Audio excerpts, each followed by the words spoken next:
Hello दोस्तों, कैसे हो आप लोग। उम्मीद करता हूँ कि आप सब बहुत अच्छे होंगे।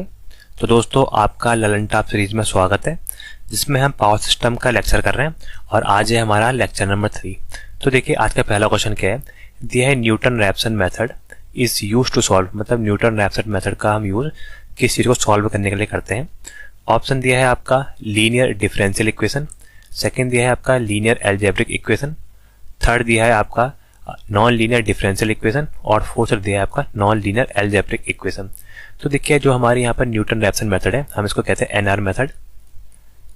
एनआर मेथड ये हमारे लोड फ्लो एनालिसिस में काम आते हैं। ठीक है, एनआर मेथड हमारे पास टोटल 3 मेथड होती हैं इसके लिए। एक न्यूटन रैप्सन मेथड, इसको एनआर मेथड बोलते हैं। इसके अलावा होती है जीएस मेथड। ठीक है, जीएस मतलब गॉस सीडीएल मेथड। ये दोनों आपकी इटरेटिव मेथड है। ठीक है, हम लोग इटरेशन के थ्रू हम लोग अपने ये सॉल्यूशन को कन्वर्ट करते हैं। तो ये हमारी न्यूटन रैप्सन मेथड, देन हमारी गॉस सीडीएल मेथड। इसके बाद आती है आपकी फास्ट डिकपल्ड मेथड। ठीक है, फास्ट डिकपल्ड मेथड।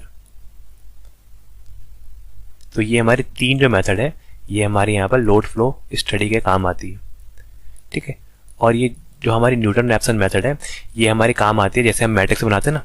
मैट्रिक्स कहाँ होती है, ये आती है आपकी एल्जेब्रिक इक्वेशन पे। और एक कैसी इक्वेशन सॉल्व करती है, ये करती है आपकी नॉन लीनियर एल्जेब्रिक इक्वेशन। तो आंसर हो जाएगा इसका answer number D, non linear algebraic equations. ठीक है, अगला क्वेश्चन देखते हैं।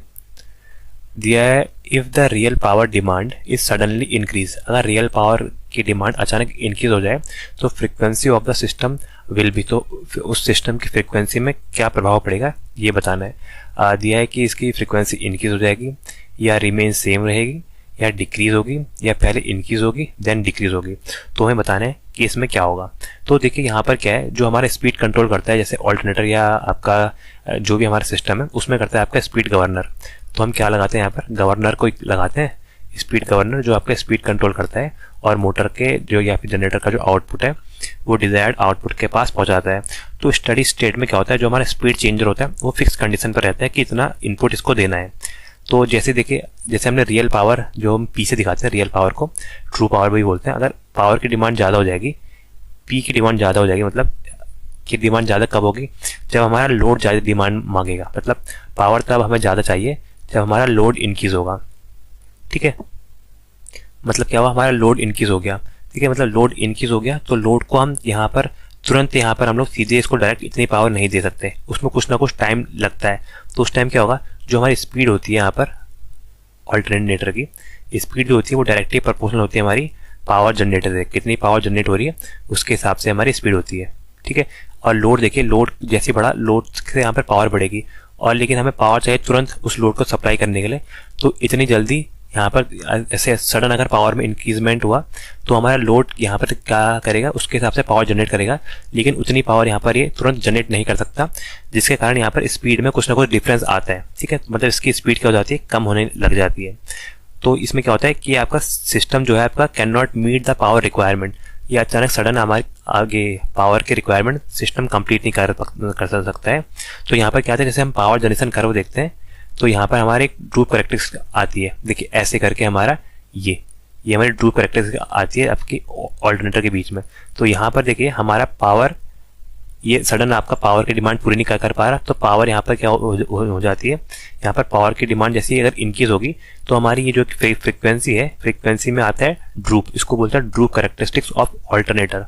ठीक है, तो यहाँ पर क्या हुआ, जैसे हमारे यहाँ पर आपके पावर जनरेशन में ड्रूप आया, उसके कारण क्या हो जाएगा, हमारी यहाँ पर फ्रीक्वेंसी डिक्रीज हो जाएगी। ठीक है, तो देखिए, पावर की अगर डिमांड अचानक से बढ़ती है तो अल्टीमेटली हमारी जो फ्रीक्वेंसी है सिस्टम की वो डिक्रीज हो जाती है। तो ये आप इसमें याद कर लीजिएगा कि अगर हमारे यहाँ पर, इधर पर बनाता हूँ आपको, अगर पावर की डिमांड इंक्रीज होती है, ठीक है, तो उस केस में क्या होता है, हमारी फ्रीक्वेंसी डिक्रीज हो जाती है। और अगर इसने नेक्स्ट बार में पूछा ऐसा कि अगर पावर की डिमांड डिक्रीज हो रही है, ठीक है, मतलब आपकी जो रियल पावर की डिमांड है वो आपकी सडनली अचानक से आपकी डिक्रीज हो रही है, तो हमारा क्या होगा, उस टाइम में जो हमारी फ्रीक्वेंसी है वो हमारी फ्रीक्वेंसी क्या हो जाएगी, हायर हो जाएगी सिस्टम की। तो सिस्टम की फ्रीक्वेंसी इंक्रीज हो जाएगी इस टाइम पे। ठीक है, अगला क्वेश्चन देखते हैं। दिया है which of the following method is used for the performance calculation of long transmission line. Long transmission line की परफॉर्मेंस एनालिसिस करने के लिए कौन सी मेथड होती है। तो पहला ऑप्शन दिया nominal T method, second option दिया है रिगरस मैथमेटिकल आपका मेथड, थर्ड दिया है आपका टी नॉमिनल मेथड, और फोर्थ दिया है आपका एंड कंडेंसर मेथड। तो देखिए यहाँ पर जो आपको नॉमिनल पाई और नॉमिनल टी है, मतलब नॉमिनल मेथड जो होती है आपकी नॉमिनल मेथड, ठीक है। नॉमिनल मेथड के अंदर हमारे दो आती हैं, कौन कौन सी, एक नॉमिनल पाई और एक नॉमिनल टी, ठीक है। ये हमारा पाई है और ये हमारा टी है। तो देखिए ये हमारे दोनों कहाँ आती है, ये हमारे दोनों काम आती है मीडियम ट्रांसमिशन लाइन के लिए, ठीक है। Use for medium transmission line. Medium transmission line की लेंथ कितनी होती है आपकी 80 से लेकर आपकी 180 किलोमीटर तक का जो लाइन होगी वो आपकी मीडियम के अंदर आती है। इसमें हम लोग लम्प्ड पैरामीटर को आपको कंसिडर करते हैं, ठीक है। यहाँ पर हम लम्प्ड पैरामीटर का यूज़ करते हैं। इसके अलावा अगर हमारे यहाँ पर कंडेंसर एंड है तो ये आपका थर्ड मेथड जो है आपका एंड कंडेंसर मेथड, ये भी यहाँ पर आपका मीडियम ट्रांसमिशन लाइन के लिए आती है। लेकिन यहाँ पर रिगरस मैथमेटिकल जो आपकी मेथड होती है ये आपकी लॉन्ग ट्रांसमिशन लाइन के काम आती है। तो देखिए इसमें हमारा क्या होता है, इसके बारे में मैं आपको बताता हूँ कि यहाँ पर ये हमारी यूज़ होती है लॉन्ग ट्रांसमिशन लाइन के लिए। पहला तो लॉन्ग ट्रांसमिशन लाइन के लिए ये यूज़ होती है। और ये कहाँ होती है, जहाँ पर आपकी लेंथ, आपकी ट्रांसमिशन लाइन की लेंथ ग्रेटर हो 180 किलोमीटर, या कितनी बुक में आपने देखा होगा 200 किलोमीटर या 220 किलोमीटर भी लिखा है, मतलब 180 किलोमीटर से हाई को हम मानते हैं आपका लॉन्ग ट्रांसमिशन लाइन, ठीक है। और इस टाइम में जो हमारी लॉन्ग ट्रांसमिशन लाइन है इसकी जो वेव लेंथ होती है, तो एक वेव की लेंथ इसकी बहुत हाई होती है, अप्रॉक्सीमेटली 10,000 किलोमीटर के आसपास, ठीक है। ये हमारी होती है इसकी वेव लेंथ आपके लॉन्ग ट्रांसमिशन लाइन की। बाकी यहाँ पर जो हमारे पैरामीटर होते हैं जैसे जो आर, एल, सी और जी, ठीक है। आर है आपका रेजिस्टेंस, एल है इंडक्टेंस, सी है कैपेसिटेंस और जी है आपका कंडक्टेंस, ठीक है। ये जो हमारे लाइन में होते हैं हम इसको एक देखो लम्प्ड नहीं मानते। लम्प्ड हम कहाँ मानते हैं, मीडियम और शॉर्ट ट्रांसमिशन के केस में। लेकिन हम लॉन्ग ट्रांसमिशन लाइन में इसको मानते हैं आपका यूनिफॉर्मली डिस्ट्रीब्यूटेड, कि हमारे आपके थ्रू द लाइन ये आपकी यूनिफॉर्मली डिस्ट्रीब्यूटेड है, ठीक है, यूनिफॉर्मली डिस्ट्रीब्यूटेड। और हम इसी मेथड को, जहाँ पर हम यूनिफॉर्मली डिस्ट्रीब्यूटेड मेथड का यूज़ करके आपको आपका लॉन्ग ट्रांसमिशन लाइन को परफॉर्म करते हैं, उसी को हम लोग बोलते हैं आपका रिग्रेसिव मैथमेटिकल मेथड, ठीक है जी। तो आंसर क्या आ जाएगा, आंसर नंबर इसका बी सही आंसर होगा। अगला क्वेश्चन देखते हैं, दिया है in a Gauss Seidel method of power flow problem the number of iteration, ठीक है। मतलब आपका गॉस सीडियल मेथड जो मैंने आपको बताया था, पावर फ्लो में 3 मेथड होती है, गॉस सीडियल, न्यूटन रैप्सन और फास्ट डिकपल्ड। तो यहाँ पर पूछा है जीएस मेथड, मतलब गॉस सीडियल मेथड के बारे में पूछ रहा है। तो इसमें नंबर ऑफ इटरेशन किस पे डिपेंड करते हैं, depend on number of buses, depend on tolerance, depend on voltage control bus, और दिया है आपका फोर्थ रिमेन्स फिक्स्ड। तो यहाँ पर जो हमारी जीएस मेथड है, ठीक है, जीएस मेथड, तो ये हमारे 2 साइंटिस्टों ने मिलकर बनाई है, वो है आपके गॉस और सीडियल, ठीक है। इसलिए इसको गॉस सीडियल मेथड या जीएस मेथड भी बोलते हैं, ठीक है। तो इसमें क्या क्या होता है, इसको एक नाम से और जानते हैं, एक बार ऐसे एग्जाम में भी आया है कि इसको, मतलब इस मेथड को किस नाम से जाते हैं, इसको हम बोलते हैं successive displacement method, successive successive displacement method भी हम इसको बोलते हैं, ठीक है। ये हमारी सक्सेसिव डिस्प्लेसमेंट मेथड होती है। बाकी इसमें हमारा होता क्या है, इसमें जो हमारे इटरेशन करते हैं वो हमारे डिपेंड करते हैं नंबर ऑफ बसेस में। इटरेशन डिपेंड अपॉन, जितने हमारे इटरेशन करेंगे वो हमारे नंबर ऑफ बसेस के हिसाब से होंगे। मतलब अगर नंबर ऑफ बस बढ़ेंगी तो हमारी इटरेशन भी बढ़ जाएंगे, इसलिए ये हमारे ज़्यादा टाइम कंज्यूमिंग होती है। इटरेशन डिपेंड करते हैं आपका नंबर ऑफ बसेस, जितनी नंबर ऑफ बस कनेक्ट है आपकी किस में, पावर सिस्टम में, वो आपका इसमें डिपेंड करता है। तो देखिए यहाँ पर इसके ये सब होने के बाद इसके डिसएडवांटेज होते हैं।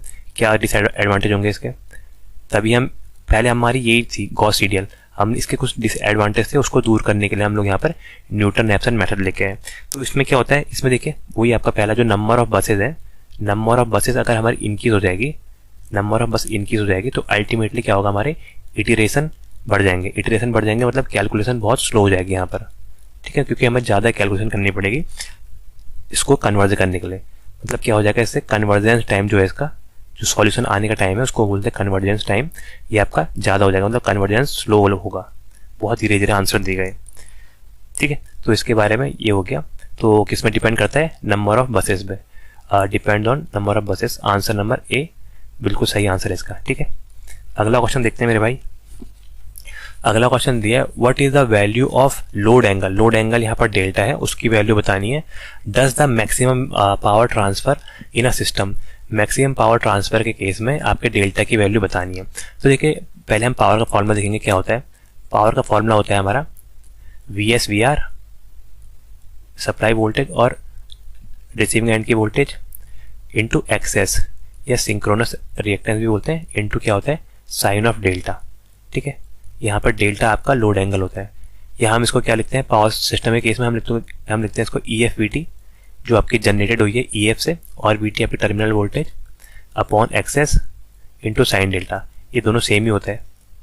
आपका ई एफ जो है आपका ऑल्टरनेटर के टर्मिनल की वोल्टेज है ई एफ, वी टी है आपके लोड के टर्मिनल की वोल्टेज। ठीक है, E F we T upon access into sine delta, ये हमारी पावर है।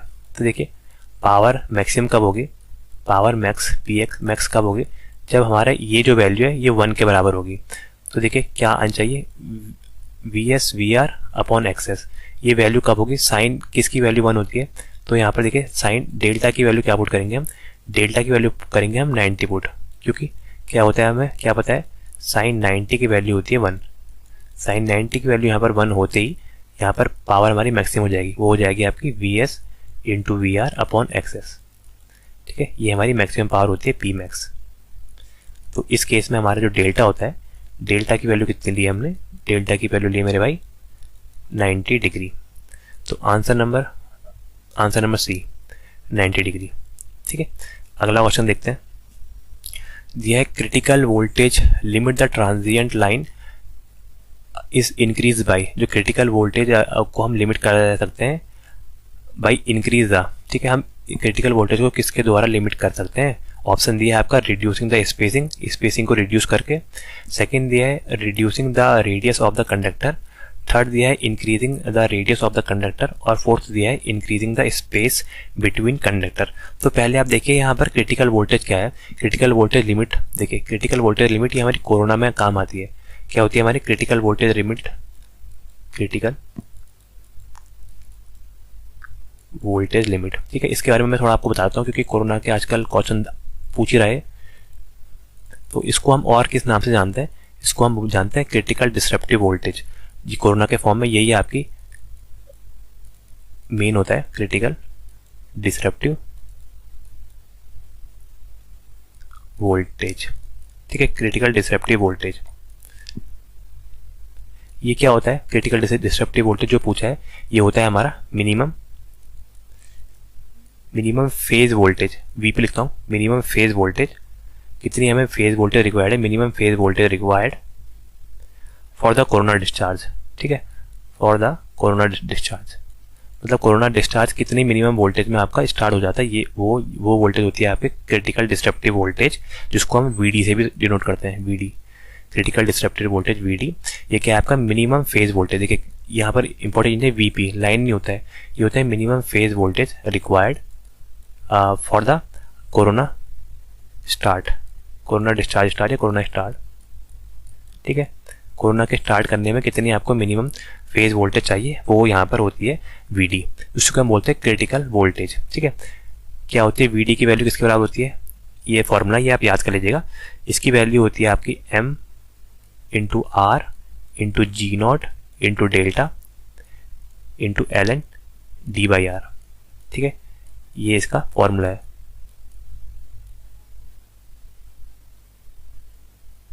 अब देखिए यहाँ पर जो वीडी है ये है आपका डिसरप्टिव वोल्टेज, आर है हमारा radius of a conductor, conductor की जो रेडियस है वो हमारी आर है, एम है आपका इररेगुलेटरी फैक्टर।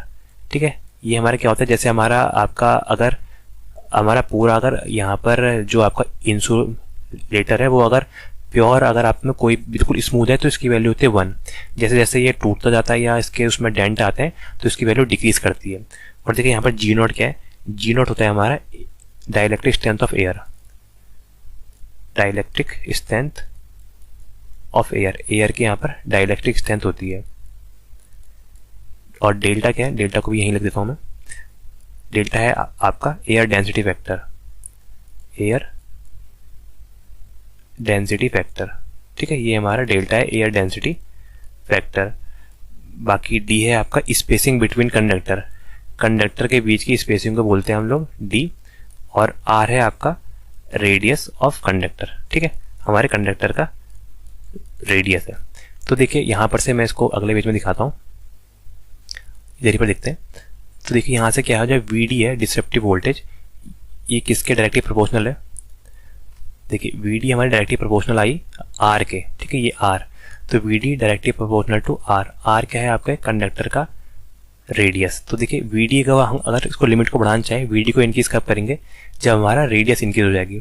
सो अल्टीमेटली क्या करेंगे, हम रेडियस इंक्रीज करेंगे वी डी को यहाँ पर इंक्रीज करने के लिए। तो क्या आ जाएगा, increasing the radius of conductor. Answer number C इसका बिल्कुल सही आंसर होगा, आंसर नंबर सी, ठीक है। तो ये रहा इसके बारे में। इसके अलावा इसमें एक और चीज़ होती है आपका कोरोना के टाइम में, एक आपका डिसरप्टिव वोल्टेज होती है और एक होती है आपकी क्रिटिकल विजुअल डिसरप्टिव वोल्टेज, ठीक है, क्रिटिकल विजुअल वोल्टेज भी बोलते हैं उसको, क्रिटिकल, इसके बारे में बताता हूँ। उसका फॉर्मूला आता है कितने बार, critical visual voltage, critical visual voltage, ये क्या होती है, हम इसको लिखते हैं वीवी से, ठीक है, वोल्टेज और विजुअल वीवी से डिनोट करते हैं। ये होती है आपके सेम टू सेम उतनी होती है, देखिए एम आर, ये जी नॉट, ठीक है, यहाँ पर एक फैक्टर मल्टीप्लाई हो जाता है, बस वो फैक्टर है ये 1 + 0.3 अपॉन अंडरवुड डेल आर और आपका ln d/r। तो यहाँ पर ये जो फैक्टर आपका एक्स्ट्रा मल्टीप्लाई हो रहा है, यही है आपका फैक्टर यहाँ पर विजुअल आपका क्रिटिकल डिसरप्टिव वोल्टेज दिखाता है। मतलब जिस वोल्टेज में आपको कोरोना दिखने शुरू हो जाता है, कोरोना क्या होता है, आपका कंडक्टर के पास की जो एयर है वो आयनाइज हो जाए, एयर के आयनाइज होने से वहाँ पर आपके आपके आपके वॉयलेट कलर के इनवलप बन जाते हैं और एक हिसिंग साउंड आती है, ठीक है। तो ये यहाँ पर हमारा विजुअल डिसरप्टिव वोल्टेज होता है। इसके अलावा चलो कोरोना का फॉर्मूला बताता हूँ। कोरोना का फॉर्मूला रखते हैं पीसी, कोरोना लॉस का, वो होता है आपका 240, वैसे आता तो नहीं है क्योंकि बहुत लंबा फॉर्मूला होता है, 10⁻⁻5 अपॉन डेल्टा, बाकी ये होता है f + 25 √r × d v - vd, ठीक है। यहाँ पर v जो है आपका फेज वोल्टेज है और vd डिसरप्टिव वोल्टेज है, ठीक है। हम लोग यहाँ पर पहले ये देखेंगे कि डिसरप्टिव वोल्टेज अगर हमारी कम है v से, मतलब हमारा जो फेज वोल्टेज है उससे अगर डिसरप्टिव वोल्टेज कम है तो कोरोना अगर नहीं होता है, तो उस टाइम पे कोरोना 0 हो जाता है। और बाकी का देखिए कोरोना हमारा डिपेंड करता है f + 25, ठीक है, फ्रीक्वेंसी में 25 को ऐड करते हैं। मतलब अगर हम यहाँ पर अगर हम डीसी केस भी लेंगे उस टाइम भी यहाँ पर कोरोना लॉस होता है क्योंकि f फ्रीक्वेंसी का 25 ऐड है, ठीक है। तो आइए अगला क्वेश्चन देखते हैं। अगला क्वेश्चन दिया है, determine the order of Jacobian matrix. हमें जैकोबियन मैट्रिक्स का ऑर्डर बताना है, जिसमें लिखा है विथ 1 स्लैक बस, एक उसमें स्लैक बस है और हमारी टोटल इसमें 10 बसेज हैं, ठीक है। और अज्यूम करना है कि 2 बसेज हमारी वोल्टेज कंट्रोल बस है, ठीक है।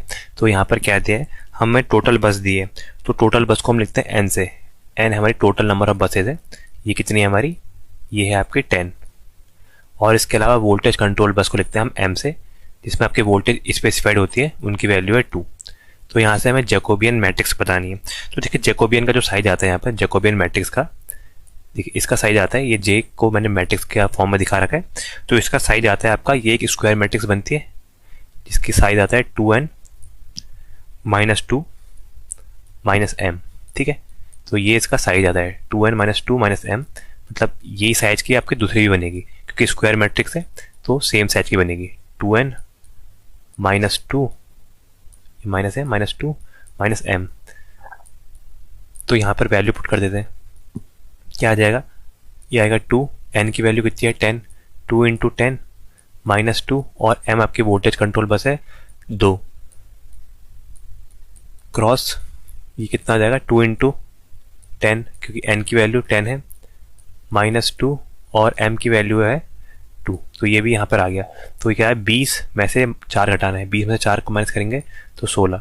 तो हमारी जैकोबियन मैट्रिक्स की साइज क्या आ गई 16 × 16, ये हमारी जैकोबियन मैट्रिक्स का साइज है, ठीक है। आंसर क्या आ जाएगा, आंसर नंबर बी 16 × 16, ठीक है। तो यहाँ पर ये फॉर्मूला इंपॉर्टेंट है जैकोबियन मैट्रिक्स का। यहाँ पर 2n - 2 - m, जहाँ पर आपकी n total number of buses है और m है आपकी वोल्टेज कंट्रोल बस, ठीक है। अगला क्वेश्चन देखते हैं। तो यह है the transmission line is often represented using, transmission line को हम कैसे रिप्रेजेंट करते हैं, जी पैरामीटर के थ्रू, ABCD पैरामीटर के थ्रू, एच पैरामीटर के थ्रू, या PQRS पैरामीटर के थ्रू। तो देखिए PQRS तो कोई पैरामीटर होते ही नहीं है, ठीक है। बाकी एच जो पैरामीटर है इसको हम बोलते हैं हाइब्रिड पैरामीटर, इसका यूज़ हम करते हैं आपका BJT वगैरह में। बाकी एच का इनवर्स होता है जी, ठीक है। ये भी आपका BJT वगैरह उसमें आपका परफॉर्म होता है, हाइब्रिड पैरामीटर का इनवर्स होता है। बाकी ABCD पैरामीटर हमारे ट्रांसमिशन लाइन में यूज़ होते हैं, इनको ही हम बोलते हैं टी पैरामीटर, ठीक है।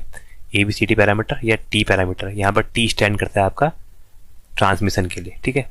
बाकी मैं इसके बारे में आपको बताता हूँ कि ये कैसे होता है और यहाँ पर कैसे काम करता है।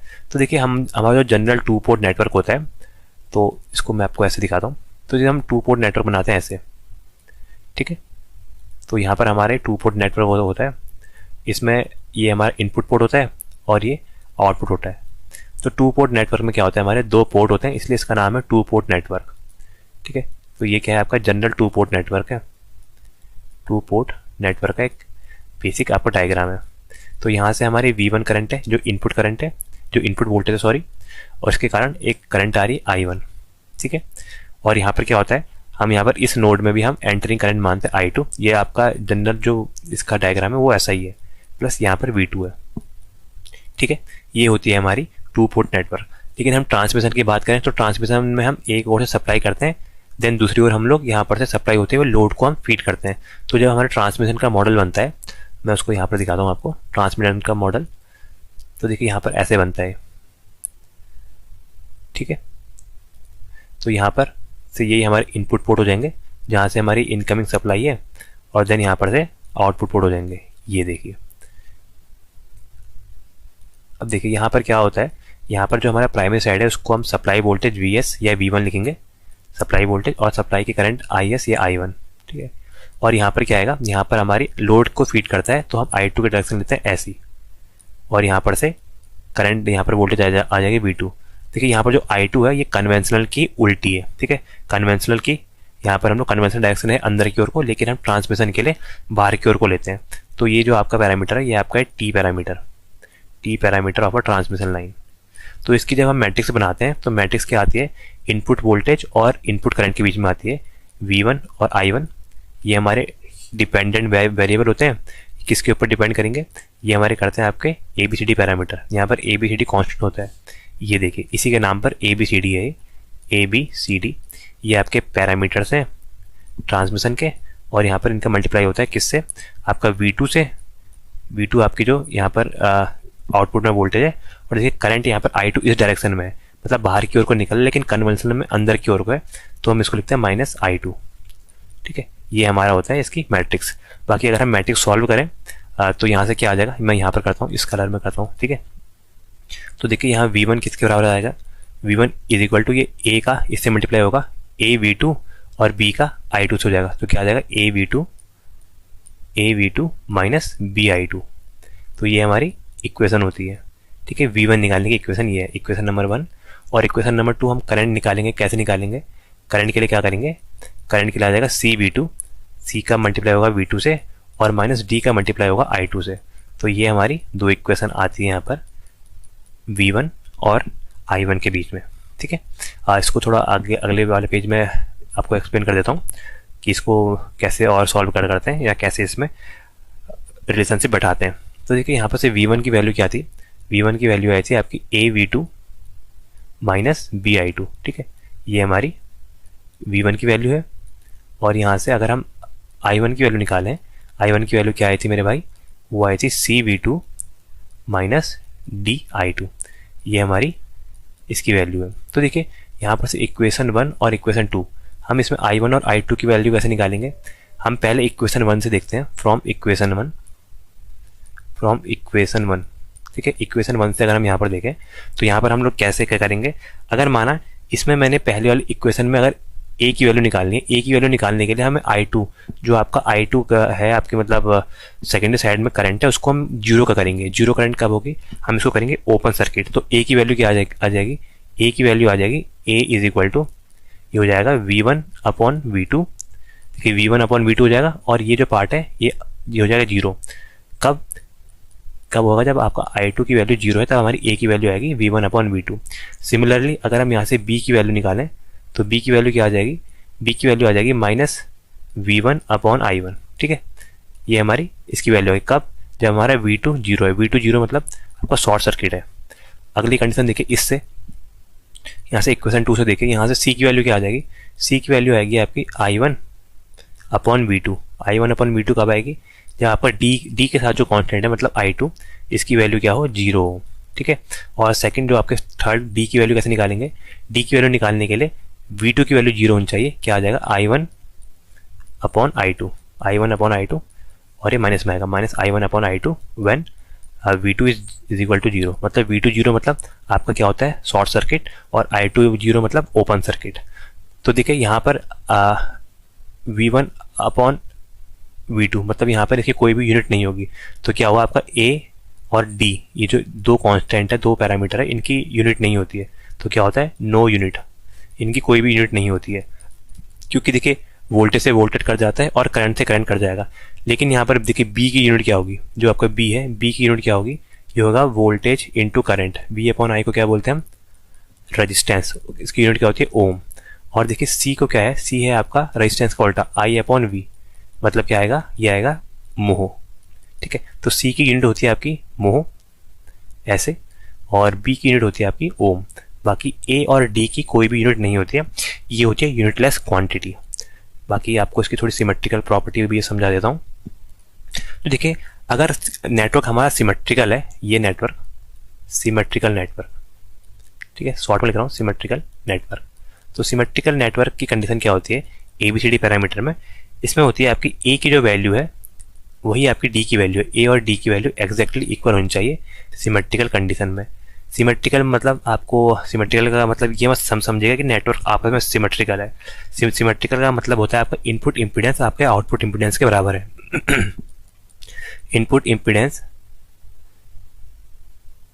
Must be equal to output impedance. ठीक है, जब ये इनपुट इम्पीडेंस आउटपुट इम्पीडेंस के बराबर है तो हम इस केस को बोलते हैं आपका सिमेट्रिकल कंडीशन। और इस केस में A की वैल्यू D के बराबर होती है। और एक दूसरी कंडीशन होती है, वो होती है रेसिप्रोकल, अगर हमारा सिस्टम रेसिप्रोकल है या नहीं। ठीक है, इसकी कंडीशन क्या होती है आपके ABCD पैरामीटर में, A इंटू डी, क्रॉस का जो मल्टीप्लाई है A into D minus B into C. ठीक है, A into D minus B into C की वैल्यू होनी चाहिए 1 के बराबर। ये है आपकी रेसिप्रोकल कंडीशन। रेसिप्रोकल कंडीशन क्या है, जैसे मतलब हमने पोर्ट 2 में वोल्टेज दी, उसके कारण पोर्ट A में जो करंट आ रही है, सेम वही करंट अगर हम यहाँ पर पोर्ट 1 में वोल्टेज देंगे और पोर्ट 2 में जनरेट हो रही है, उसको बोलते हैं आपको रेसिप्रोकल नेटवर्क। ठीक है, इसके बारे में मैंने आपको बता ही दिया है। बाकी इसके बारे में आंसर क्या था, आंसर इसका हो जाएगा, आंसर ये, आंसर ABCD पैरामीटर इसका सही होगा। अगला क्वेश्चन देखते हैं। अगला क्वेश्चन दिया है, which of the following transmission line model is generally represented in power system simulation studies. Power system simulation studies में हम जनरली कौन से ट्रांसमिशन मॉडल का यूज करते हैं, nominal pi model, nominal T model, nominal जी model, या none of this. देखिए nominal जी model तो कुछ होता ही नहीं है। ठीक है, बाकी नॉमिनल पाई और नॉमिनल टी का यूज हम कहाँ करते हैं, इसका हम करते हैं आपका मीडियम ट्रांसमिशन लाइन के लिए। ठीक है, मीडियम ट्रांसमिशन लाइन के लिए हम लोग इसका यूज़ करते हैं। मीडियम ट्रांसमिशन लाइन की जो हमारी आपकी ट्रांसमिशन है उसके लिए हम इसका यूज़ करते हैं। तो देखिए इसमें क्या होता है, हम लोग इसमें जनरली किसका यूज़ करते हैं, हम पाई का यूज़ करते हैं। ऐसा क्यों, देखिए पाई बनता है ऐसे, ये हमारा बनता है पाई मॉडल। तो पाई मॉडल में यहाँ पर देखिए ये हमारा एक पोर्ट ये होता है, एक हमारा एक नोड ये हो जाता है, मतलब यही आपका इनपुट नोड भी है और ये वाला आउटपुट नोड है। इसमें हमें आपका 2 नोड की जरूरत है। और अगर वहीं आप यहाँ पर अगर टी मॉडल देखें, टी मॉडल बनता है आपका ऐसे। ठीक है, तो यहाँ पर हमारा इसमें एक आर जेड को हम ऐसे ऐसे 2 पार्ट में डिवाइड करते हैं। तो यहाँ पर क्या होता है, एक हमारा इनपुट पोर्ट हो जाता है, यहाँ पर एक पोर्ट हमारा एक्स्ट्रा हो जाता है, जिसके कारण हम इसको परफेक्ट नहीं करते। एक पोर्ट हमारा इनपुट पोर्ट ये है, एक आउटपुट पोर्ट ये है, आउटपुट पोर्ट के अलावा एक नोड यहाँ पर ये बन जाता है। ठीक है, तो यहाँ पर 3 पोर्ट होने के कारण यहाँ पर नंबर ऑफ इक्वेशन यानी नंबर ऑफ बस यहाँ पर ज़्यादा होती है, जिसके कारण हम यहाँ पर इसकी इटरेशन करना बहुत आपका लेंथी प्रोसेस होती है आपके टी मॉडल में। टी मॉडल में हमारे 3 नोड हो जाते हैं, यहाँ पर 3 नोड आपका हर एक उसमें हो जाता है, जिसके कारण यहाँ पर एक बस इंक्रीज हो जाती है, एक बस की इटरेशन इंक्रीज हो जाती है हर एक हर एक फॉर्मेट में, लेकिन यहाँ पर आपके सिर्फ 2 ही होते हैं, इसलिए ये आपका इजी रिलायबल होता है। कौन सा? Pi model. तो आंसर हो जाएगा, इसका आंसर हो जाएगा आपका पाई मॉडल। बाकी इसके बारे में आपको समझा देता हूँ ये कैसे बनते हैं। तो देखिए पाई मॉडल और टी मॉडल यहाँ पर क्या होता है, हम लोग यहाँ पर आपको जो नॉमिनल पाई मॉडल है उसको हम पाई के डिनोट का करते हैं, मतलब पाई मतलब ऐसा होता है। तो इसमें क्या करते हैं हम, जो आपकी पैरेलल ब्रांच है कैपेसिटी ब्रांच, इसको 2 पार्ट में स्प्लिट करते हैं और आपका जो सीरीज ब्रांच है उसको सेम रहने देते हैं। मतलब ये ऐसे दिखाता हूँ आपको, ठीक है। यहाँ पर हम इसको कैपेसिटर को 2 पार्ट में हम डिवाइड कर देते हैं। ये हमारी कैपेसिटी ब्रांच है, इसको हमने 2 पार्ट में डिवाइड करके हम इसको सॉल्व करते हैं। तो ये है आपका जेड, मतलब इसमें इम्पीडेंस है कौन कौन सा होगा आपका, आर प्लस जे एक्स, ठीक है। तो इम्पीडेंस है आपका आर प्लस जे एक्स, ये हमारा इम्पीडेंस है, ये हमारे जेड की वैल्यू। और जो हमारा वाई है एडमिटेंस, इसको हम 2 पार्ट में डिवाइड करते हैं, y/2 और यहाँ से y/2, ठीक है। ये आपका पाई मॉडल का है। और अगर मैं टी मॉडल आपको दिखाऊं, चलो कलर चेंज कर देता हूँ इसके लिए, आप समझ जाएंगे। तो टी मॉडल में क्या होता है, टी मॉडल में हम आपको जो सीरीज ब्रांच है इसको 2 पार्ट में डिवाइड करते हैं। ये सीरीज को 2 पार्ट में डिवाइड करा, लेकिन हम यहाँ पर पैरेलल में शंट वाले को एक ही पार्ट में रहने देते हैं ये। तो ये हमारे y की वैल्यू होगी, y की वैल्यू तो पूरी आ गई। जेड आपका डिस्ट्रीब्यूट हो जाता है z/2 एंड z/2, ठीक है। ये हमारा है आपका टी मॉडल। बाकी इसके मैं आपको वो भी लिखा दूँ, आपके ABCD पैरामीटर। तो इसके जो ABCD पैरामीटर की वैल्यू आती है वो आती है आपकी, ये पहले मैं आपको पाई मॉडल के उसमें दिखा रहा हूँ। पाई मॉडल में आती है आपकी 1 + yz/2, 1 + yz/2, क्योंकि ये आपका सिमेट्रिकल होता है तो इसलिए इसके जो d की वैल्यू वो भी सेम आएगी, 1 + yz/2, ठीक है। a और d इसके में बराबर होते हैं। और यहाँ पर जो b की वैल्यू आती है वो आती है प्योर इम्पीडेंस की वैल्यू, मतलब z। और आपकी y की जो यहाँ पर c की वैल्यू आती है वो आती है 1 + yz/4, ठीक है। ये आप याद कर लीजिएगा, एक बार एग्जाम में आ रखा है कि आपका पाई मॉडल का आपका ABCD पैरामीटर कौन सा है। तो ये आपका पाई मॉडल का है। और मैं नीचे आपको टी मॉडल का भी बता देता हूँ। टी मॉडल में भी आपका सेम 1 + yz/2 a, और यहाँ पर d भी 1 + yz/2, ठीक है। यहाँ पर सेम आएगा इतना। अब यहाँ पर देखिए, यहाँ पर क्या हो जाता है, यहाँ पर z था b में, तो यहाँ पर c में आ जाएगा एडमिटेंस y, और बाकी यहाँ पर आएगा z के साथ यही आपका टर्म मल्टीप्लाई हो जाएगा, क्या, 1 + yz/4, 1 + yz/4 यहाँ पर मल्टीप्लाई हो जाएगा। तो ये इसके आपके पैरामीटर ABCD पैरामीटर, a की वैल्यू ये है, b की ये, c की ये और d की ये, ठीक है। तो ये पाई और टी मॉडल के बारे में मैंने आपको बता दिया यहाँ पर। अगला क्वेश्चन देखते हैं अब। अगला क्वेश्चन दिया है, the buses in power system are associated with the quantity such as. तो देखिए हमारी पावर सिस्टम में जो बस होती है वो हम आपको किस में एसोसिएट करते हैं। तो देखिए हमारी पावर सिस्टम में बसेज होती हैं, इनका पहले हम क्लासिफिकेशन देखते हैं। तो हमारी buses in power system in classified into 3 types, ठीक है। तो मैं आपको तीनों टाइप दिखा देता हूँ। तो हमारी जो पहली टाइप की बस होती है वो होती है आपकी लोड बस। वो बस जो आपका लोड ले उसको हम बोलते हैं लोड बस, ठीक है। एक होती है हमारी स्लैक बस जिसको हम रेफरेंस बस भी बोलते हैं। और इसके अलावा होती है हमारी जनरेटेड बस, जो हमारी जनरेटर के पास लगी रहती है, उसको हम बोलते हैं जनरेटेड बस, ठीक है। जनरेटर के पास जो बस लगी उसको जनरेटर बस, लोड के पास जो बस लगी उसको लोड बस, और स्लैक बस को हम एक रेफरेंस बस मानते हैं जिसके हम रेफरेंस में बाकी बसों को क्लासीफाई करते हैं, ठीक है। इसके अलावा इसके नाम लिख देता हूँ मैं आपको। लोड बस को ही हम क्या बोलते हैं, PQ बस। क्योंकि PQ बस इसलिए बोलते हैं क्योंकि हमें लोड में पता होता है कितनी पावर हमें चाहिए, पावर आपकी एक्टिव पावर और रिएक्टिव पावर दोनों पता होती है, इसलिए हम इसको PQ बस बोलते हैं आपको लोड बस को। स्लैक बस वो हमारी रेफरेंस बस है, ठीक है। रेफरेंस बस में हम क्या मानते हैं, रेफरेंस बस की हमारी वोल्टेज जो ये आपकी हर एक वोल्टेज देते हैं, मतलब मैक्सिमम जिसकी वोल्टेज होगी बस की, हम उसको मानते हैं रेफरेंस बस। और इसका हमें पता होता है एंगल, डेल्टा जो होता है आपका लोड एंगल, वो हमें इसका पता रहता है। बाकी जो जनरेटर बस है, जनरेटर क्या करता है, आपका वोल्टेज जनरेट करता है और एक पर्टिकुलर पावर में जनरेट करता है। तो पावर में जनरेट करने के कारण हम इसका P पता होता है और वोल्टेज मैग्नीट्यूड पता होता है, ठीक है। तो यहाँ पर क्या होता है, हमारी यहाँ पर टोटल आपके बसेस में हमारी 4 क्वांटिटी होती है। कौन सी, P active power, reactive power Q, voltage magnitude V और आपका फेज एंगल डेल्टा। तो ये हमारी 4 क्वांटिटी होती है।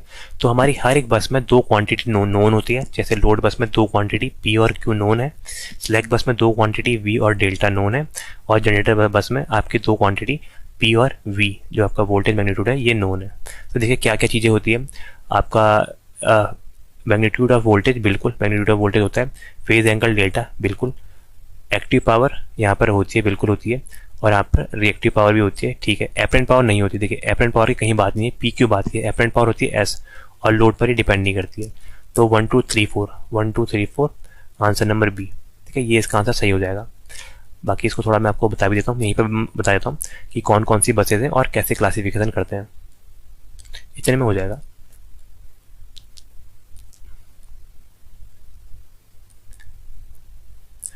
तो ठीक है, यहाँ पर इसको मैं अब सॉल्व कर, इसको आपको थोड़ा एक टेबल के थ्रू दिखा देता हूँ। तो यहाँ पर देखिए क्या होता है, हमारी 3 बसें हैं। पहली वाली पीवी बस या जनरेटर बस है।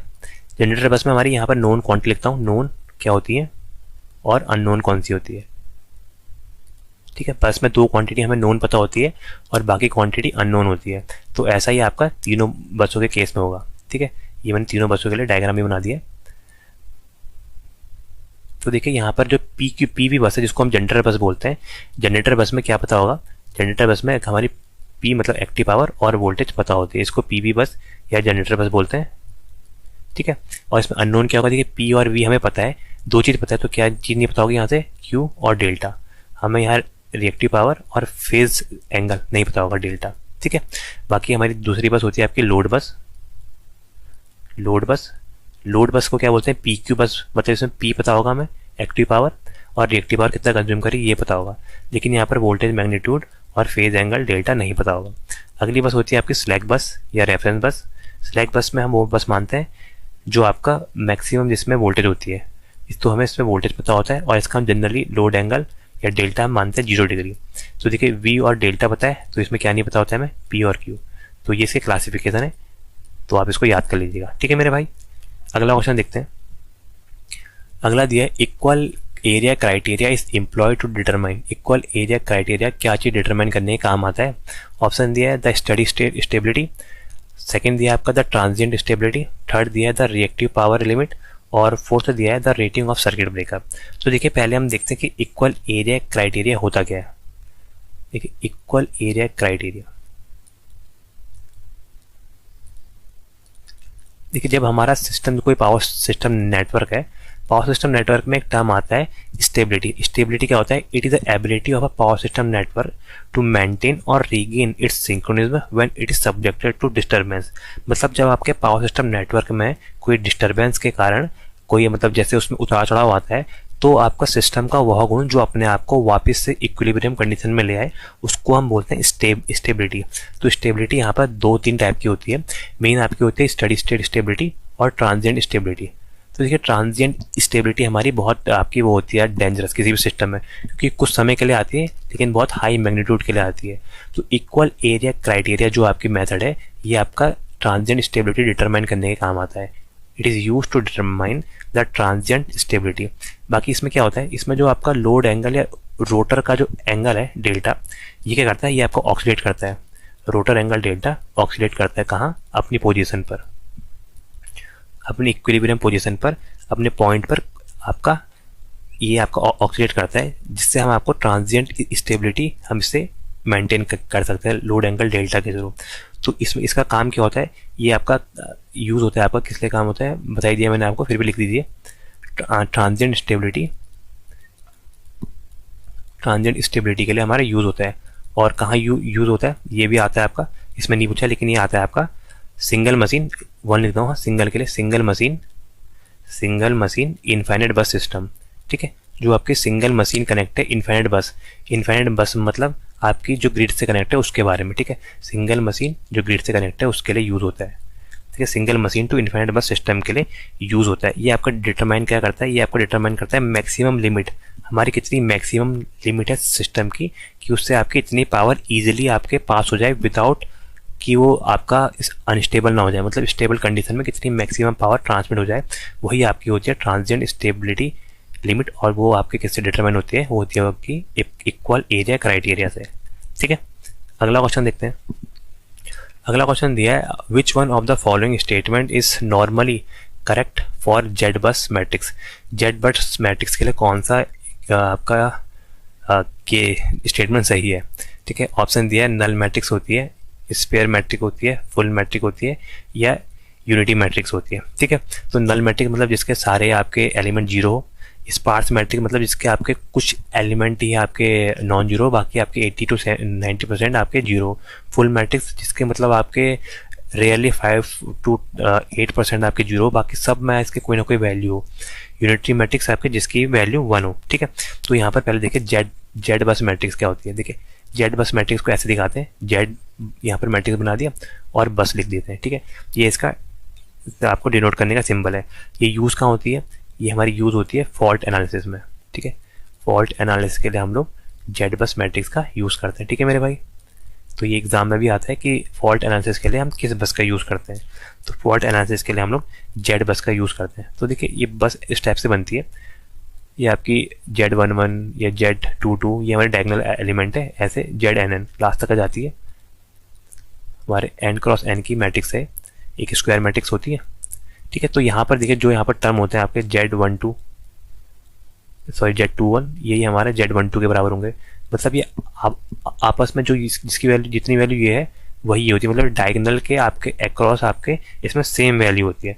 और देखिए आपके डायगोनल एलिमेंट को हम क्या बोलते हैं, इसमें जो डायगोनल एलिमेंट होते हैं उसको हम बोलते हैं ड्राइविंग पॉइंट इम्पीडेंस, ठीक है। ये हमारा आता है भी एक बार क्वेश्चन, ये आया शायद से किसी ए में आ रखा है कि हम डायगोनल एलिमेंट को क्या बोलते हैं, इसको हम बोलते हैं ड्राइविंग पॉइंट इम्पीडेंस, ठीक है। और बाकी नॉन डायगोनल को क्या बोलेंगे, यहाँ लिख देता हूँ मैं आपको। नॉन डायगोनल को हम बोलते हैं ट्रांसफर इम्पीडेंस। क्या बोलते हैं मेरे भाई, ट्रांसफर इम्पीडेंस, ठीक है। तो ये होता है आपका ट्रांसफर इम्पीडेंस। बाकी देखो जो जेड बस मैट्रिक्स होती है, जेड बस मैट्रिक्स में बहुत कम ही ऐसे एलिमेंट होते हैं जिसकी वैल्यू जीरो होती है, मतलब नेग्लेक्ट होती है इसमें वैल्यू जीरो, इसलिए हम इसको क्या बोलते हैं, इसको हम बोलते हैं आपकी फुल मैट्रिक्स। इसको हम बोलते हैं फुल मैट्रिक्स। वैसे इसका जो एग्जाम में आ रखा है वो आ रखा था डेंस मैट्रिक्स, मतलब जो मैट्रिक्स घनी होती है जिसमें आपकी बहुत सारी वैल्यू होती है, तो उसको बोलते हैं आपको डेंस मैट्रिक्स या फुल मैट्रिक्स, ठीक है। और ये आपकी सिमेट्रिकल मैट्रिक्स होती है, ये मैंने आपको बता ही दिया था, सिमेट्रिकल अबाउट यहाँ पर डायगोनल एलिमेंट, ठीक है। तो क्या बोलेंगे इसको, इसको हम बोलेंगे फुल मैट्रिक्स, ठीक है। चलो ये मैंने जेड के बारे में बताया, वाई के बारे में बताता हूँ, वाई मैट्रिक्स क्या होती है। ठीक है, वाई बस, एक मिनट, यहाँ पर होती है हमारी वाई बस, एक हमारी जेड बस होती है और एक हमारी वाई बस होती है, ठीक है। वाई बस मैट्रिक्स, तो वाई बस मैट्रिक्स कहाँ यूज़ होती है, वाई बस मैट्रिक्स यूज़ होती है आपकी लोड फ्लो एनालिसिस में, लोड फ्लो एनालिसिस में, कि लोड हमारा कहाँ से कहाँ फ्लो हो रहा है, पावर कहाँ से कहाँ फ्लो हो रही है, उसको डिटरमाइन करने के लिए हमारी वाई बस मैट्रिक्स आती है। वाई बस मैट्रिक्स को हम क्या बोलते हैं, बोलते हैं इसको एडमिटेंस मैट्रिक्स, ठीक है, नोन एज एडमिटेंस मैट्रिक्स। बाकी किस पे यूज़ होती है, ये होती है आपकी नोडल पे यूज़ होती है, तो इसको हम नोडल एडमिटेंस मैट्रिक्स भी बोलते हैं, ठीक है। तो आप याद कर लीजिएगा, इसको नोडल आपका एडमिटेंस मैट्रिक्स भी बोलते हैं। बाकी ये आपकी स्पार्सिस मैट्रिक्स होती है, स्पार्स मैट्रिक्स होती है। स्पार्स मैट्रिक मतलब मैंने अभी आपको बताया, स्पार्स मैट्रिक ऐसी मैट्रिक जिसके आपके 80 to 85% आपके एलिमेंट क्या हो, जीरो, मतलब 80% एलिमेंट आपके क्या होंगे, इसमें जीरो होंगे, ठीक है। 80% एलिमेंट यहाँ पर जीरो होते हैं, इसलिए हम इसको बोलते हैं स्पार्स मैट्रिक। और बाकी ये भी आपकी सिमेट्रिकल होती है, अबाउट कहाँ, सिमेट्रिकल अबाउट डायगोनल एलिमेंट, ठीक है। तो अगला क्वेश्चन देखते हैं। अगला क्वेश्चन दिया है, if the angle of the swing equation of the synchronous generator, अच्छा, the angle of the swing equation of the synchronous generator is, मतलब जो आपका एंगल है डेल्टा, वो आपका सिंक्रोनस जनरेटर में क्या होता है, ये हमसे पूछ रहा है, इसकी डेफिनेशन पूछ रहा है। बोल रहा है the angle of stator voltage and current. Second ये है आपका angular displacement of the rotor with respect to stator. Third ये है आपका angular displacement of the stator MMF with respect to synchronous rotating axis. Fourth दिया है angular displacement of an axis fixed to the rotor with respect to synchronous rotating axis. तो देखिए यहाँ पर हमारा होता क्या है, पहले हम इसको समझेंगे कि डेल्टा क्या होता है। तो देखिए डेल्टा हमारा होता है, इसको हम देखते हैं स्विंग इक्वेशन से। तो डेल्टा को कहाँ से आता है, हमारा डेल्टा आता है स्विंग इक्वेशन, ठीक है। स्विंग इक्वेशन से हम लोग डेल्टा को डिटरमाइन करते हैं। तो देखिए स्विंग इक्वेशन क्या होती है, ये आपको डिस्क्राइब करती है। Swing equation describe relative motion, की हमारा कितना इसमें मोशन हो रहा है आपके सिस्टम में, रिलेटिव मोशन डिटरमाइन करती है। और ये कैसी होती है कि नॉन लीनियर इक्वेशन होती है, एन लिखता हूँ, नॉन लीनियर इक्वेशन होती है जो आपकी होती है सेकेंड ऑर्डर की, non linear second order differential equation D. ठीक है, ये आपका पूछा जाता है कि स्विंग इक्वेशन कैसी इक्वेशन है, तो नॉन लीनियर सेकेंड ऑर्डर की एक डिफरेंशियल इक्वेशन है। ठीक है, ये हमारी होती है। बाकी ये हमारे किसके काम आते हैं, ये हमारी काम आती है ट्रांजिएंट स्टेबिलिटी डिटरमाइन करने के लिए, use to determine transient stability. तो हम इसे ट्रांजिएंट स्टेबिलिटी डिटरमाइन करते हैं। अगला क्वेश्चन मतलब इसी के बारे में अभी आगे वाली साइड में देखते हैं।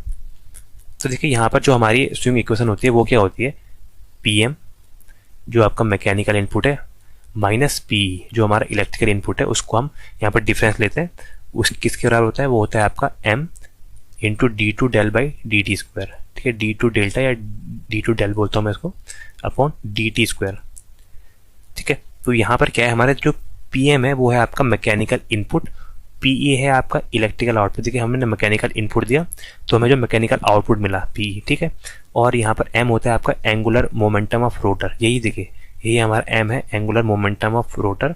और यहाँ पर डेल्टा, इसी की बात कर रहा हूँ, डेल्टा क्या होता है, तो मैं इनके बारे में लिख ही देता हूँ। चलो तो इसको देखिए, इसको हम और भी क्या लिख सकते हैं, P M minus P E को हम लिखते हैं एक्सीलरेटिंग पावर पी ए।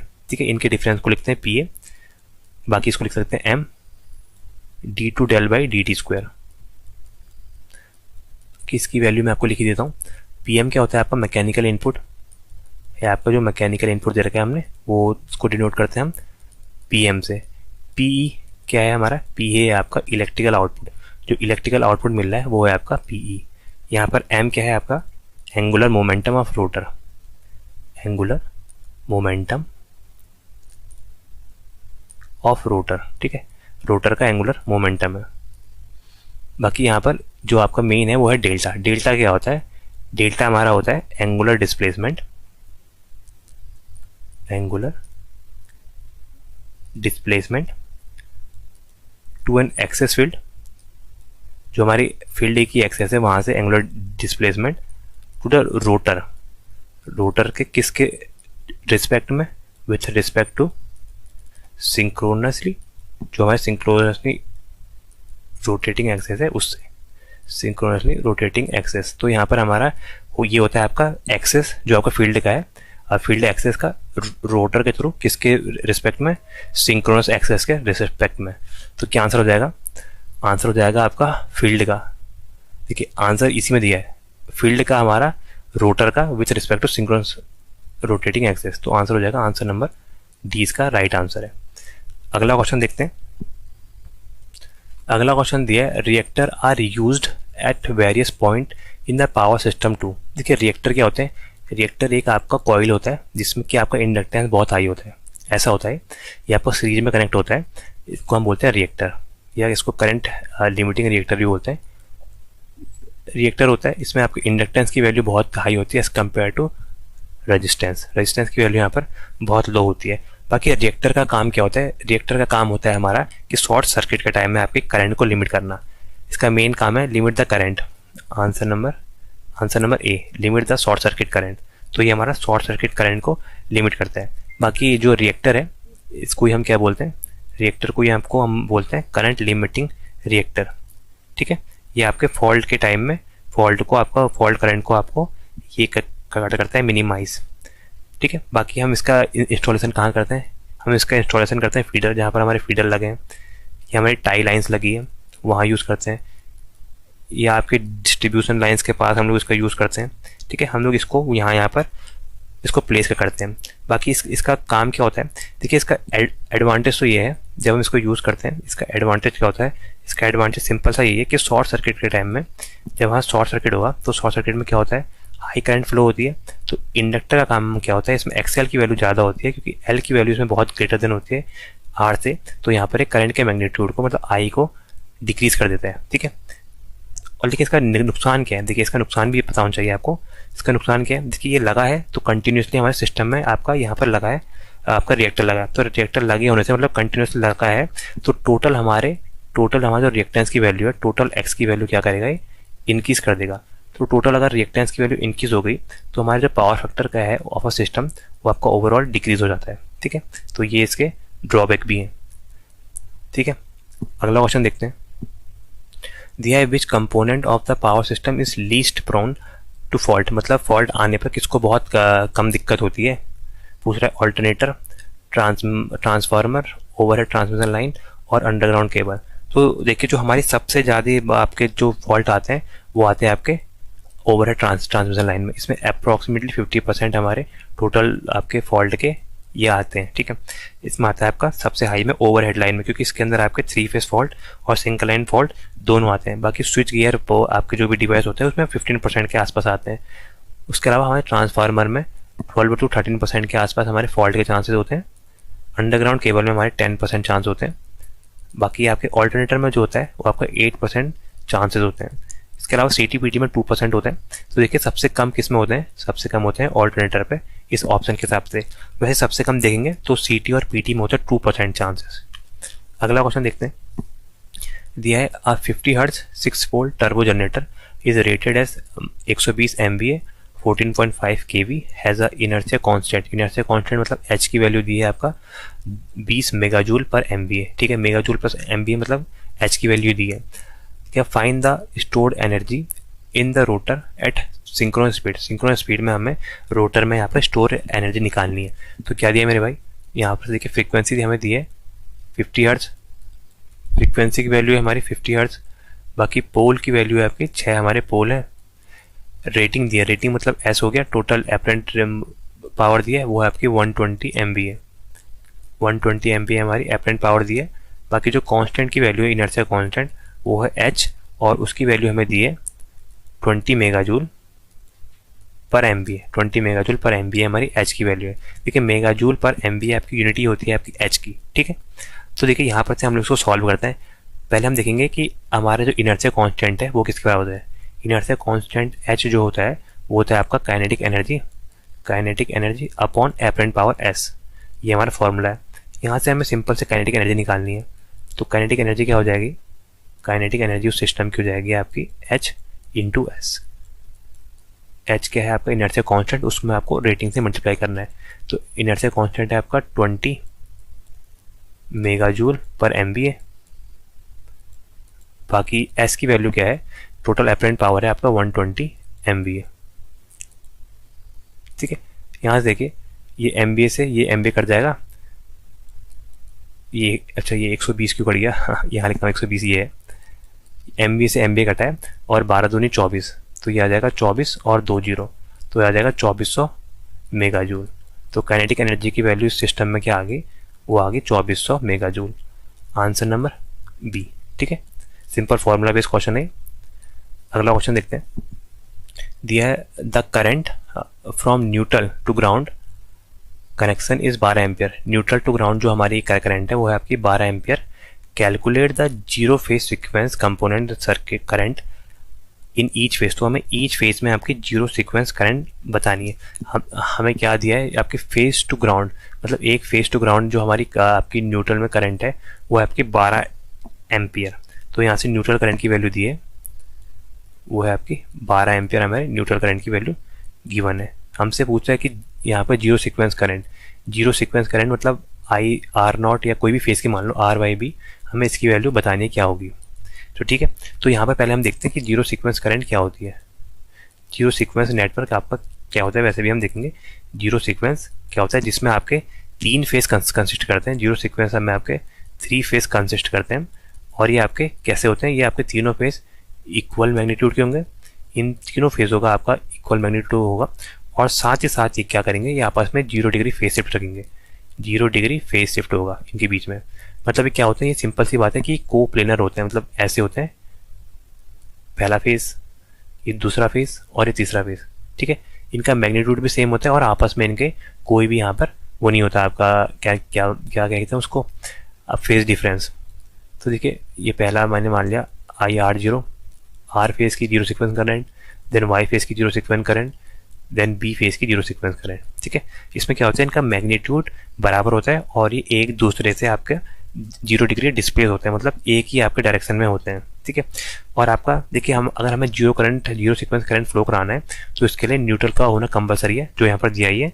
तो यहाँ पर क्या होता है, जो न्यूट्रल करंट की वैल्यू होती है IN, ये होती है आपकी 3 टाइम्स ऑफ कोई भी आपका एक जीरो सीक्वेंस कंपोनेंट करंट की वैल्यू IR0 लिख देता हूँ। तो देखिए यहाँ से हमें किसकी वैल्यू निकालनी है, यहाँ से हमें जीरो सीक्वेंस करंट IR0 की वैल्यू निकालनी है। आर फेज में जीरो सीक्वेंस करंट की वैल्यू हो जाएगी आपकी IN, न्यूट्रल में करंट कितना है अपॉन 3।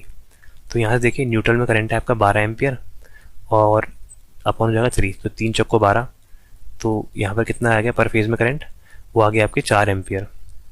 तो आंसर नंबर बी 4 एम्पियर इसका सही आएगा। अगला क्वेश्चन देखते हैं। ये आपका diagonal element end of diagonal element of the bus admittance matrix. देखिए बस एडमिटेंस मैट्रिक्स के बारे में आ गया। बस एडमिटेंस मैट्रिक्स को हम क्या बोलते हैं, वाई बस मैट्रिक्स। ठीक है, वाई बस मैट्रिक्स को अब मैंने बताया था स्पार्स मैट्रिक्स बोलते हैं, क्योंकि इसके 80% एलिमेंट क्या होते हैं, जीरो होते हैं। तो देखिए ये इस टाइप की बनती है, Y11, Y12, Y13, ऐसे आगे हम लोग जाते रहते हैं। ठीक है, तो देखिए यहाँ पर क्या करते हैं, जो Y11 की वैल्यू जो हमारे डायगोनल एलिमेंट है Y11, इसको कैसे लिखते हैं, Y11 होता है आपका Y1 plus Y2 plus Y3। ठीक है, हम लोग यहाँ पर इसके जो Y1 से मतलब पहली बस से जितने भी कनेक्ट है आपको लाइनें कनेक्ट है, हम उसको यहाँ पर लेते हैं। और आपके Y12 की वैल्यू होती है आपकी माइनस स्मॉल y12 के बराबर। तो देखिए यहाँ पर जो डायगोनल एलिमेंट होते हैं, जो हमारे डायगोनल एलिमेंट होते हैं, हम लोग उसको बोलते हैं आपको सेल्फ एडमिटेंस। ठीक है, डायगोनल एलिमेंट को बोलते हैं आपको सेल्फ एडमिटेंस। और आपके जो नॉन डायगोनल या ऑफ डायगोनल है उसको हम लोग क्या बोलते हैं, उसको हम बोलते हैं आपका म्यूचुअल एडमिटेंस। ठीक है, म्यूचुअल एडमिटेंस, क्योंकि Y12 मतलब एक से, जैसे हमारी एक लाइन है और दो लाइन है, फर्स्ट बस और सेकंड बस के बीच में जो आपका एडमिटेंस कनेक्ट है ये हमारा होता है Y12। ठीक है, तो यहाँ पर से देखिए इन दोनों के बीच में कनेक्ट है, इसलिए हम बोलते हैं इसको म्यूचुअल। जो हमारे ऑफ डायगोनल होते हैं इसको हम बोलते हैं म्यूचुअल, ये वाला। और देखिए जो हमारी पहली बस से माना एक ये कनेक्ट है, एक ये कनेक्ट है, एक ये कनेक्ट है, तो पहली बस से जो भी कनेक्ट है, माना Y11 कनेक्ट है, Y12 कनेक्ट है या Y13 कनेक्ट है, तो जो भी इससे कनेक्ट होता है वो आता है आपका म्यूचुअल सेल्फ इंडक्टेंस, मतलब जो खुद से कनेक्ट है। तो यहाँ पर डायगोनल एलिमेंट को सेल्फ बोलते हैं और नॉन डायगोनल को हम बोलते हैं म्यूचुअल एडमिटेंस। ठीक है मेरे भाई, अगला क्वेश्चन देखते हैं। तो अगला क्वेश्चन दिया है, which of the following fault is a symmetrical fault on a 3 phase line. 3 phase line में सिमेट्रिकल फॉल्ट कौन सा है ये हमें बताना है। आपका दिया है triple LG fault, LG fault, double L fault या डबल LG फॉल्ट। तो यहाँ पर देखिए हमारे सिमेट्रिकल फॉल्ट क्या होते हैं, सिमेट्रिकल फॉल्ट वो होते हैं जिनमें अगर फॉल्ट आने के बाद भी हमारा सिस्टम क्या हो, बैलेंस कंडीशन में रहे। मतलब तीनों फेज में आपका इक्वल आपके उसमें इक्वल अमाउंट में इनका इंक्रीमेंट हो या फिर डिक्रीमेंट हो, मतलब आपका बैलेंस में हमारा फेज आपका बैलेंस ही रहता है सिस्टम आपका। जैसे यहाँ पर अगर आपका फॉल्ट आने से पहले और फॉल्ट आने के बाद सिस्टम इस केस में बैलेंस होता है। ठीक है, बाकी ये आपका सिमेट्रिकल फॉल्ट कहाँ होता है, सिमेट्रिकल फॉल्ट होता है जहाँ पर आपके तीनों फेज इन्वॉल्व हो, 3 फेज इन्वॉल्व हो जहाँ पर हो, वहीं आपका यहाँ पर आपका सिमेट्रिकल फॉल्ट आता है। और सिमेट्रिकल फॉल्ट की जब हम एनालिसिस करते हैं तो इसके लिए हम एनालिसिस करते हैं आपका पर फेज बेसिस पर। ठीक है, बाकी सिमेट्रिकल फॉल्ट आपके बहुत रेयर होता है, बहुत रेयर का कंडीशन में आता है, लेकिन ये जब आएगा तो बहुत सीवियर होता है। तो मोस्ट सीवियर फॉल्ट हमारे जो होते हैं ट्रांसमिशन लाइन में वो यही होते हैं, मोस्ट सीवियर फॉल्ट। ठीक है, क्योंकि इनका एम्पलीट्यूड बहुत हाई होता है फॉल्ट का। तो ये किस टाइप के होते हैं, ये हमारे 2 टाइप के होते हैं। एक होता है आपका तीनों फॉल्ट इन्वॉल्व हो रहे हैं, मतलब line to line to line, मतलब तीनों लाइन का आपस में चिपकना। ये देखिए ये आपस में ये शॉर्ट होगी और ये शॉर्ट होगी, ये हमारा ट्रिपल लाइन फॉल्ट है। और अगला जो है वो triple line to ground fault है, मतलब तीनों लाइन आपस में चिपक तो गई और चिपकने के बाद आपके ग्राउंड से भी कनेक्ट होगी, ये होता है आपका triple line to ground fault. तो यहाँ पर 3 फेज फॉल्ट आ जाएगा, सिमेट्रिकल फॉल्ट वो है आपका triple line to ground fault. बाकी LG, डबल L और डबल LG फॉल्ट ये हमारे फॉल्ट होते हैं आपके अनसिमेट्रिकल फॉल्ट। अनसिमेट्रिकल फॉल्ट इसमें क्या होता है हमारा, इसमें हमारा सिमेट्रिकल आपका जो हमारा सिस्टम है वो आपका बैलेंस नहीं रहता, उनका मैग्नीट्यूड चेंज हो जाता है, वो अनबैलेंस सिस्टम हो जाता है इस केस में। ठीक है, सिमेट्रिकल फॉल्ट में तो 3 टाइप के होते हैं, line to ground, double line fault और double line to ground fault.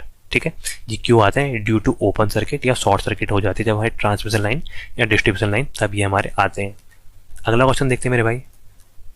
अगला क्वेश्चन दिया है, when single line to earth fault occur, जब हमारा सिंगल लाइन टू अर्थ मतलब आपका वही LG फॉल्ट अकर हो रहा है, कहाँ, अंडरग्राउंड न्यूट्रल सिस्टम है। ठीक है, अंडरग्राउंडेड न्यूट्रल सिस्टम है। तो पूछ रहा है the capacitive current in two healthy phases rise to, तो हमारा कैपेसिटी करंट जो हमारा करंट है वो कितना राइज हो जाएगा नॉर्मल की तुलना में, ये हमें यहाँ पर पूछ रहा है। तो देखिए एलजी के टाइम में ये आप याद कर लीजिएगा, एलजी के टाइम में जो आपका फॉल्ट करंट का फॉर्मूला होता है वो क्या होता है, फॉल्ट करंट होता है आपका 3 टाइम्स ऑफ ईएमएफ जो आपकी वोल्टेज है अपॉन आपका तीनों का impedance Z1 plus Z2 plus Z3, ठीक है। बाकी अगर आपको जीरो सीक्वेंस करंट दिए तो Z0 की वैल्यू होती है आपकी, जीरो सीक्वेंस का इक्विवेलेंट बनाते हैं हम, Z0 जीरो सीक्वेंस कंपोनेंट में impedance plus 3 times of Zn जो आपका न्यूट्रल का इम्पीडेंस होता है वो, ठीक है। अगर आपका न्यूट्रल आइसोलेटेड है तो इसकी वैल्यू आती है इनफाइनाइट। किस केस में, जब आपका न्यूट्रल आइसोलेटेड है, जैसे अनग्राउंडेड है, वही यही केस दिया है, तो क्या है न्यूट्रल आइसोलेटेड है तो इस टाइम में इसकी वैल्यू है इनफाइनाइट। इनफाइनाइट मतलब समथिंग अपॉन इनफाइनाइट क्या आ जाएगा, जीरो। तो यहाँ से हमारी आई एफ की वैल्यू क्या आ जाएगी, ये आ जाएगी 0 पर यूनिट। तो यहाँ से आई एफ की वैल्यू 0 आ गई। तो लाइन टू ग्राउंड हमारा फॉल्ट कहाँ जब अकर हो रहा है, और कब, जब आपका अनग्राउंडेड न्यूट्रल है, मतलब आपका आइसोलेटेड न्यूट्रल है, तो उस टाइम हमारी जो फेज वोल्टेज हो जाएगी वो आपकी किसके बराबर हो जाएगी, वो हमारी हो जाती है लाइन वोल्टेज के बराबर। तो मतलब क्या होगा, इसका फेज वोल्टेज को हम लिखना चाहें तो ये आ जाएगा आपका √3 टाइम्स ऑफ फेज वोल्टेज। तो हमारी जो फेज वोल्टेज है वो पहले की तुलना में √3 टाइम्स इंक्रीज हो जाएगी। तो कितने का इंक्रीमेंट होगा, √3 का, मतलब 1.73% आपकी इंक्रीज हो जाएगी पहले की तुलना में, 57% आपकी इंक्रीज हो जाएगी। तो 57%, अच्छा √3 में दिया है, तो आंसर नंबर ए इसका सही होगा √3, ठीक है। तो उम्मीद करता हूँ आपको वीडियो पसंद आई हो दोस्तों। Thank you so much.